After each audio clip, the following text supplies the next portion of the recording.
is Ochanya Ogbanje. She's currently late. When she was just 8 years old, they sent her to go and stay with her auntie. The husband of the auntie she went to stay with and the son, a grown-up man, raped her severally. They started raping her when she was just 8 years old. So the man and his son started sleeping with her from the anus. I read a comment on social media that said Ochanya may not have been that innocent. Otherwise, why didn't she tell someone all those years? That comment angered me to a point that I wish I could speak directly to the commenter. Comments like that or mindsets like that is why a lot of children are still being destroyed and nothing is being done about it. Today, we're going to speak about Ochanya, a young girl that started enduring abuse, sexual abuse, from her uncle and the uncle's son up until the age of 13 when her body gave up and she passed. I'm going to speak from a medical standpoint and explain it a little better so people can understand. And maybe that will help people to know what to do and how to protect young children, whether theirs or otherwise. Elizabeth Ochanya was a girl born in Benue State. She was sent to live with her auntie, her mother's sister, and the auntie's family from the age of 8. From what I gathered online and what Ochanya herself said and the sister said, she started being abused by the cousin, that is the auntie's son. And later, the father joined in the abuse. So both father and son were sleeping with this poor 8 years old. And somebody asked, why didn't she tell anybody? The question is, how could she? Remember, children do not react to trauma the same way adults do. Their mind freezes up because this is somebody that is supposed to protect them, somebody they trust. They begin to have fear. They begin to have anxiety. They begin to feel shame. And sometimes they don't know what to do. It's called trauma bonding. And some of these idiots will tell the child that is a game. Some of them will tell the child that is love. Some of them will manipulate the child into believing that if they told anyone else, they will be unalived. So these children don't really know how to process it. So they are completely confused. And some of them keep managing the situation the best way they can until their body gives up or until they escape, but they're never really the same. If not for the help of a lot of therapy, some of them never recover. The ones that do survive. Now, what happened to Ochanya?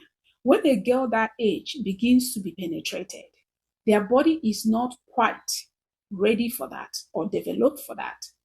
So the tissue lining between the bladder and the vagina is destroyed, causing them to leak urine, causing bacteria to travel from that opening into their fallopian tube, into their pelvis, and eventually even their kidney is involved.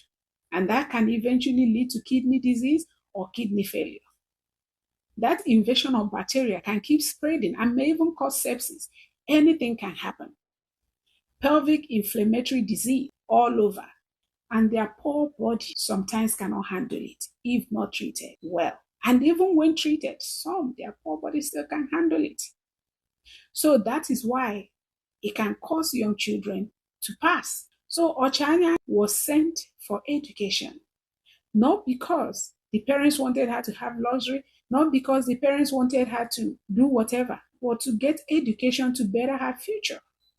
Instead, she met with monsters. She met with predators that eventually took her life from the medical complications that comes afterwards. So now I'm making this video to spread awareness. Watch your children. Watch any child, period. First, educate them. And then watch their behavior. If a child suddenly becomes withdrawn, suddenly starts avoiding a certain adult, a certain person, suddenly changes behavior, starts urinating at night, starts leaking urine, look into it. Don't take it for granted. And when these children manage to speak, listen. Don't shut them up. Don't tell them, that's an abomination. Listen to them and encourage them to speak more. Don't shame them. Don't blame them. Listen and embrace them. They have been going through a lot. And if you must send your child to live with somebody, you must have a way to keep an eye on that child. Or better yet, keep your children with you. A lot of this is happening, uncles, aunties. Children in Nigeria often go to boarding schools. This thing can happen in schools. So the issue is not the children. The issue is to hold these stupid adults accountable. Make example of some of them so others will learn. I don't know what will cause a man to start being attracted to.